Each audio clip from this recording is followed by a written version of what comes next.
ఇట్లో మన అనవసరంగా సంస్కృతి నేర్చుకునే వాళ్ళు సంధులు ఒకటి, తెంగంతాలు ఒకటి, సుబంతాలు ఈ ప్రక్రియ వదిలేసేయండి అమ్మా.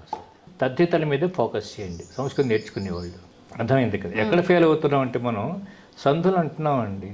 ఆ ప్లస్ ఆ అన్నాం అనుకోమ్మా, మరి రామ ప్లస్ అమ్మ రామం అవట్లేగా, రామమ్మే అవుతుంది కదా. రమ ప్లస్ రామ రామో రామ అంటాం కదా. అక్కడ రామ ప్లస్ అన్నప్పుడు దీర్ఘసంధి కాదు, అక్కడ రామాసనే అవుతుంది కదా. అక్కడ రామాసనే దీర్ఘం వస్తుంది కానీ దీర్ఘసంధి కాదు అక్కడ.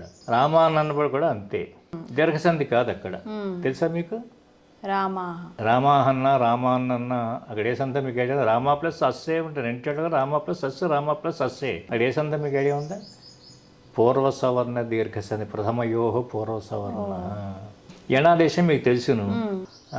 హరి ప్లస్ ఔ, హరి హరి అంటే ఏమొచ్చింది? హరి ప్లస్ అవే, హరి అనే ప్రాతిపదిక అవ్వ అనే ప్రత్యయమే వచ్చింది. అంటే ఏం జరిగింది? యణాదేశం రాలేదు. పూర్వ సవర్ణ దీర్ఘం అంటే ఈ ప్రత్యయాల పరంగా ఉంటే 5 ప్రత్యయాలు సువోజ సమ్మోట్లు పరంగా ఉంటే ప్రథమంగా ఉండే అచ్చేదేదో దాని యొక్క సవర్ణమైన దీర్ఘం వస్తుంది. పూర్వ సవర్ణ దీర్ఘము అంటారు కదా. యణాదేశంకి అంటే ఇదే గౌరీ శబ్దం చూడు, గౌరియవే మరి యణాదేశం వచ్చింది. ఇదే రమా ఉందనుకో, రమా శబ్దానికి రమే అంటే రమా ప్లస్ అవ అయితే రమ అవ్వాలిగా, రమే అయిందంటే మరి అంటే ఔ స్థానంలో ఏదో ఈ అదే ఏదైనా మార్పు వచ్చిందా లేదా? అంటే సుబంతాల్లో మార్పులు బోల్డ్. ఇవన్నీ మనకి ఎందుకు? తయారైన రూపాలే చస్తున్నాం బట్టి పట్టలేక. అర్థమైందా? అంటే ఏకవచనాలే బట్టి పట్టించారు, ద్వివచన బహువచనాలు ప్రస్తుతం బట్టి పట్టించారు.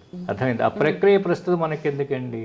మొట్టమొదటి తిన్నారు, పకోడీలు చేసి తినేసేయండి. అవి ఎలా తయారు చేశారు, దేంట్లో ఏం వేసారు, అవన్నీ మీకు ఎందుకు?